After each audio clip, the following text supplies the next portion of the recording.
Popular neuter spiritual leader mobilizes youth for possible attack in Upper Nile.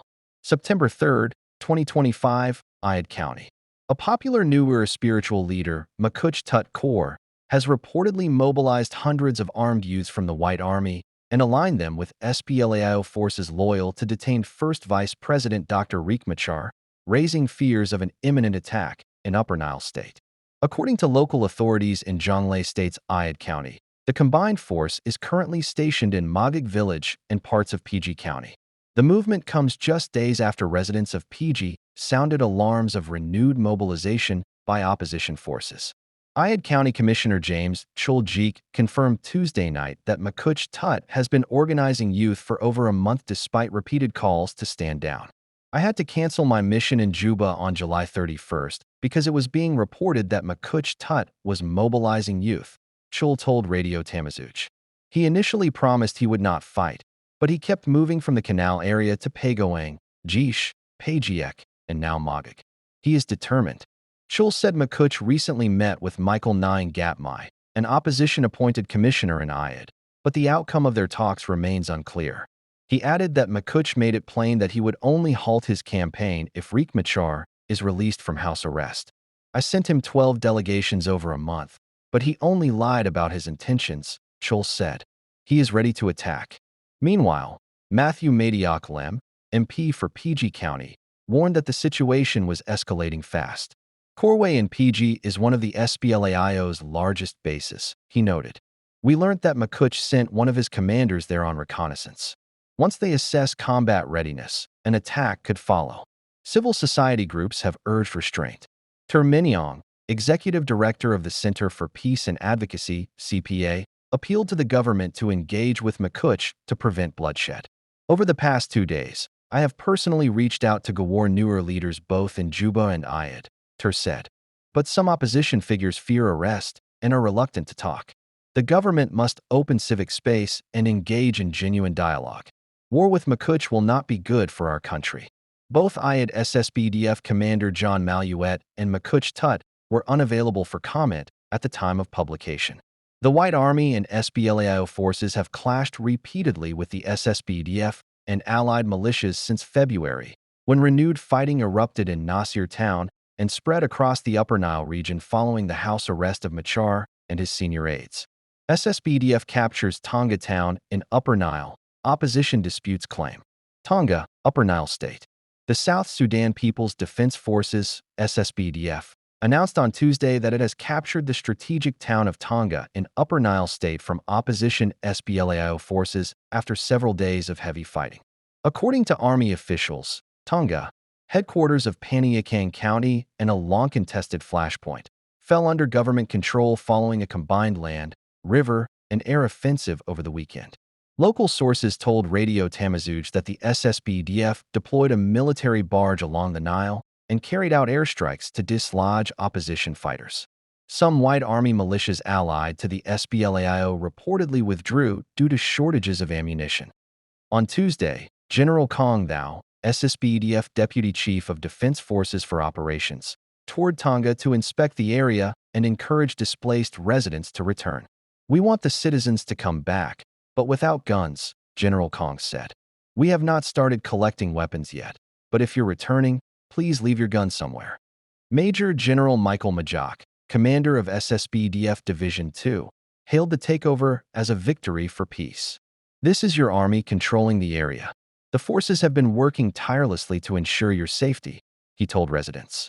Major General Paromi Ongwe, field commander in Paniakang, said the army intends to reopen vital transport routes linking Tonga to El Liri in Sudan's South Kordofan and to Juba. From today onward, the routes will open. We're here to secure the area and ensure access to transportation, he said. However, the Spla-Io disputed the claims. In a statement Tuesday evening, spokesman Colonel Lam Paul Gabriel said the group's 7th Infantry Division had repelled a joint offensive by the SSBDF and allied Agwalek militia. The regime forces were defeated and pushed back with heavy losses, Lam Gabriel asserted. The battle for Tonga underscores the fragility of the 2018 revitalized agreement on the resolution of the conflict in South Sudan, RRC says. which has struggled to deliver on key provisions such as the unification of forces, drafting of a permanent constitution, and holding national elections. Both President Salva Kiir and detained Spla-Io leader Riek Machar remain signatories to the peace accord, but persistent clashes in Upper Nile have fueled fears of renewed all-out war.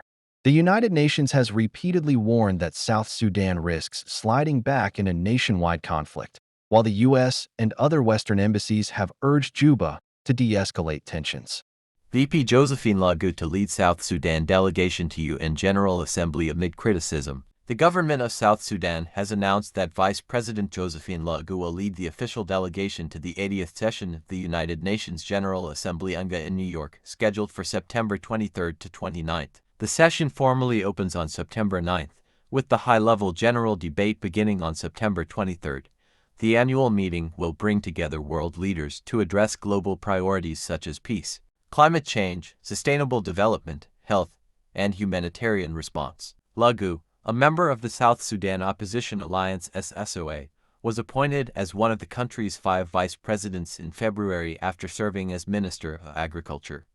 She is expected to deliver South Sudan's national statement, focusing on the country's political transition, economic recovery, and humanitarian priorities. The announcement was made following a meeting between Lagu and Anita Kiki-Beho, the UN Deputy Special Representative to South Sudan. Peace deal concerns. Lagu's upcoming participation comes at a sensitive time. Despite the 2018 revitalized agreement on the resolution of the conflict in South Sudan or ARCSS, which was signed by President Salva Kiir, First Vice President Riek Machar currently under detention, and other political leaders, key provisions of the deal remain unimplemented.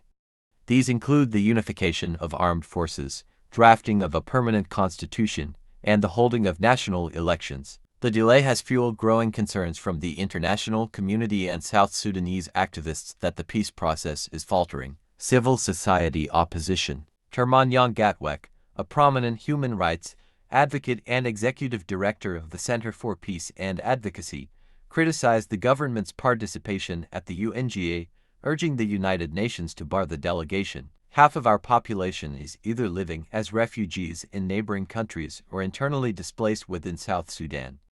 The entire nation is facing extreme poverty, while political leaders remain detached from the daily suffering of the people, Manyang said in a statement. He condemned the government's continued detention of opposition political figures, describing it as a violation of the peace deal and a blow to national reconciliation. Allowing this delegation to attend the UN General Assembly is not only a misrepresentation of the people of South Sudan, but also a waste of international resources, especially at a time when civil servants have gone without salaries for over 36 months, he added. Manyang called on UN Secretary-General Antonio Guterres and the wider international community to take a firm stance. The people of South Sudan deserve durable peace, not diplomatic representation that does not reflect their suffering or aspirations.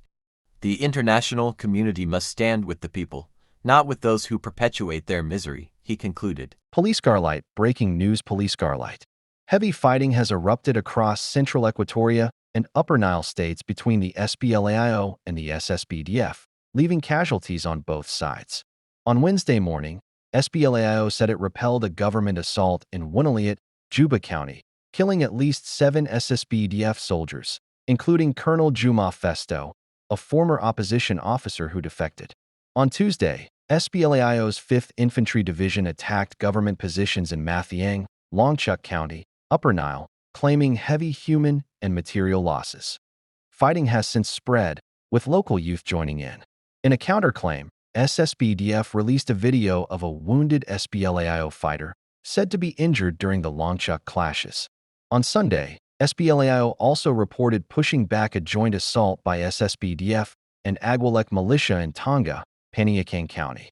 The situation remains tense, with neither side's claims independently verified. These renewed clashes underscore South Sudan's fragile peace, as violence in flashpoint areas threatens the 2018 peace deal and unity government. SSPDF warns of renewed violence following Spla-Io leadership reinstatements. The South Sudan People's Defense Forces, SSPDF, has issued a warning of possible insecurity in parts of the country after the Sudan People's Liberation Movement in Opposition, Spla-Io, acting chairman, Oyet Nathaniel Pirino, reinstated several commissioners and a former governor aligned with his faction. In a statement released on Wednesday, SSPDF spokesperson Major General Lul Rue Koang cautioned that the areas where Oyet had recently reappointed local leaders could see renewed fighting. Lul specifically pointed to Nile and PG counties in Jonglei State, where Peter Gatquoth Kong and Kolkwol Kol were reinstated as commissioners, as well as Mabin in Upper Nile State, where Joseph Ali Dafabotho was named acting commissioner. He also cited Western Equatoria State, where Oyet reinstated former Governor Lieutenant General Alfred Futillo. The SSPDF spokesperson accused Oyet of establishing parallel civil administrations in predominantly newer counties, describing the move as a dangerous political strategy that risks destabilizing the fragile security situation. Restoring these officials is a calculated effort to mobilize communities against government forces and could trigger widespread hostilities, Lul warned. He linked the reinstatements to the September 2nd attack on SSPDF positions in Mathiang Town, headquarters of Longchuk County in Upper Nile State, claiming the operation was co-commanded by Dak Tut Day, a reappointed former commissioner of Longchuk. Lul said the assault ended in catastrophic losses for the attackers. Since April, President Salva Kiir has dismissed most SPLMIO officials loyal to opposition leader Riek Machar, replacing them with members of a breakaway faction under Stephen Parkwol, a move critics say violates the revitalized peace agreement. While Oyet defended his reinstatements as a way to safeguard the agreement, the SSPDF insists the move threatens stability. In an unusual appeal, Lul addressed the Lunur community directly, urging them not to be drawn into conflict by political leaders. Out of my love for you, I sincerely appeal to you to keep out of the looming large-scale operations being planned by Right Honorable Nathaniel Oyet, he said, further accusing Oyet of using non-Akoli communities to advance his political agenda while avoiding responsibility for the fallout. The warning comes amid escalating tensions between the SSPDF and SPLMIO, sparking fears of renewed violence across Jonglei, Upper Nile, and Western Equatoria, regions already battered by years of conflict. South Sudanese President Salva Kiir on Wednesday dismissed Lieutenant General Khalid Boutros Bora from his position as Deputy Director General of the General Intelligence Bureau, GIB, in the National Security Service, NSS. The removal, announced in a presidential decree read on state-run South Sudan Broadcasting Corporation, SSBC, gave no reason for the decision and did not name a replacement. The decree cited Section 17(1) of the National Security Service Act, which empowers the president to appoint and remove senior intelligence officers. A rebel-turned-government official, General Khalid is a long-standing figure in South Sudan's armed and political movements. He began as deputy commander of the South Sudan Democratic Movement, SSDM, Cobra faction under General David Yao Yao, a mole-led militia that fought for greater autonomy in the Greater Piber area. When Yao Yao reconciled with the government in 2016, Khalid refused to follow, instead assuming command of remnants of the faction. The following year he aligned with General Thomas Cirillo's National Salvation Front, NAS, before later breaking off to form NAS, peace faction after internal disputes. Through the South Sudan Opposition Alliance, SSOA, Khalid eventually signed on to the 2018 revitalized peace agreement, joining the Transitional Government of National Unity in 2020. He served as Deputy Minister of Public Service until April 2022, when he was removed, only to be appointed weeks later to the powerful NSS post he has now lost. Other government changes. In related decrees, President Kiir carried out a broader reshuffle. Anayan Got, Undersecretary in the Ministry of Health, was dismissed and replaced by Kennedy Ganiko Clement, a former deputy governor of Western Equatoria State. Agwek Ring Mabil, deputy chairperson of the Relief and Rehabilitation Commission, was removed and succeeded by Makuk Ngong, a clerk in the national legislature. Charles Barnaba Kasanga was named technical advisor to the Ministry of Information, Communication Technology, and Postal Services.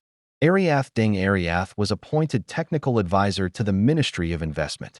Peace deal at risk. The shakeup comes at a delicate time, as implementation of the 2018 peace deal stalls.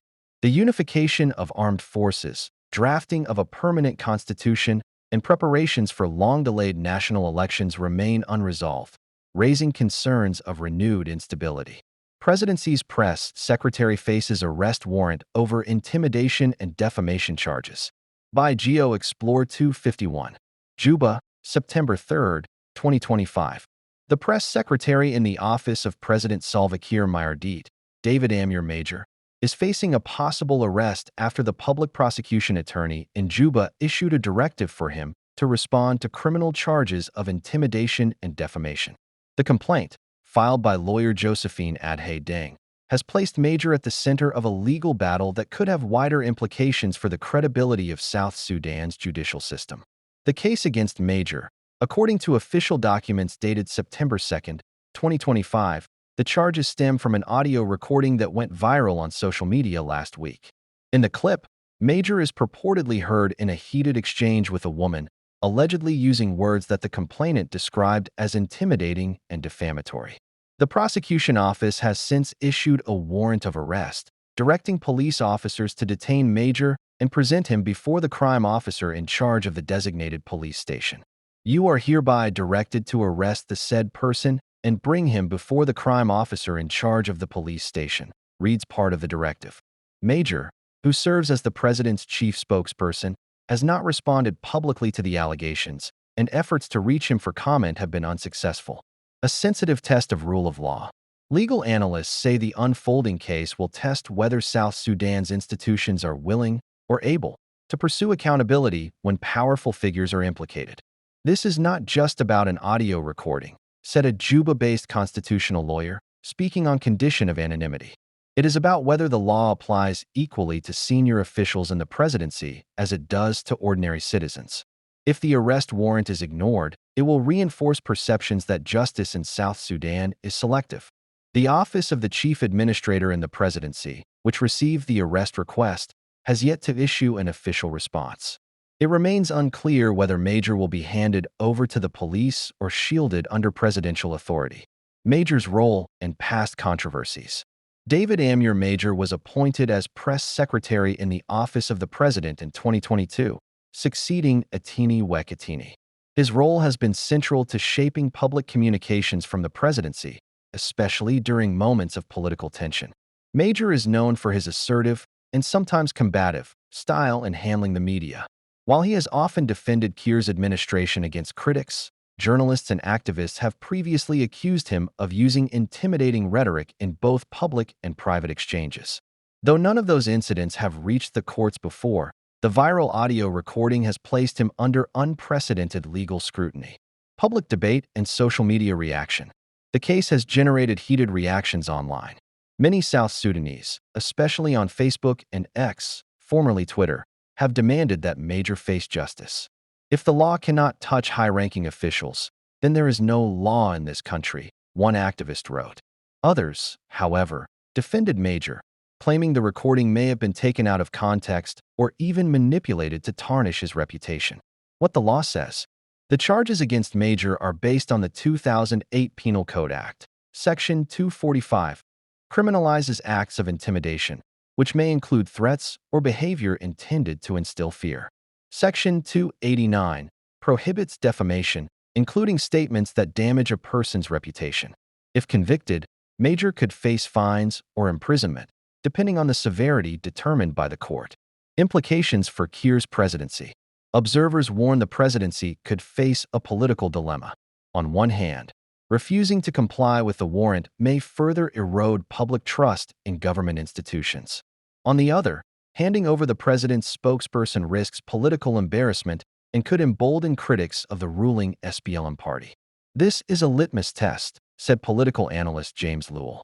The government is already under pressure over insecurity, economic hardship, and the stalled peace process. Showing that even senior officials can be held accountable might improve its image. But shielding Major could spark public anger and reinforce the perception of impunity. What happens next? For now, the ball lies in the presidency's court. If the directive is enforced, Major could be arrested and charged formally in court. If ignored, The case may highlight the fragile state of judicial independence in South Sudan. The presidential decree still taking place day by day and month by month. Thanks for watching and listening to our news updates, dear audiences. If you don't subscribe yet, consider subscribing our channel, please, and thanks you all.